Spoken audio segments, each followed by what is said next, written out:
पण मग प्रोटीनचा विषय निघालाच, आपण इतकं बोलतोय तर त्याचा तुकडा पडू आधी आणि मग आपण आपल्या आपण ठरवलेलंच आहे ना आज. महाराष्ट्रीयन आहार, आपला जो काही आहार आहे, आपल्या आता मॅक्सिमम प्रेक्षक हे महाराष्ट्रीयन आहेत, तर जे काही आपण पोळी भाजी भात वरण खिचडी मुगाच्या डाळीची खातो, तर ते खूप अंडररेटेड व्हायला लागले दिवसेंदिवस, की हे पुरेसं नाही आहे. अनेकांना रोज जेवताना ही भीती आहे की मी जे खातोय त्यातनं माझी न्यूट्रिशनची जी नीड आहे ती भागते का.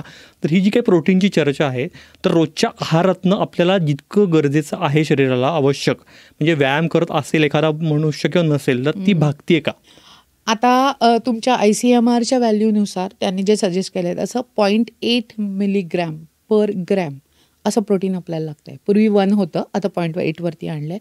म्हणजे साधारण 60 किलोचा माणूस आहे, त्याला एक 50 ग्रॅम प्रोटीन लागतं. बरोबर आहे. जर तुम्ही 3 मील व्यवस्थित घेत असाल, सकाळचा नाश्ता घेताय, दुपारचं जेवण घेताय, रात्रीचं जेवण घेताय, तर त्याच्यामध्ये प्रत्येक मीलमध्ये तुम्हाला साधारण एक 15 ते 20 ग्रॅम जर प्रोटीन मिळालं तर तुमची नीड सफाईस होते.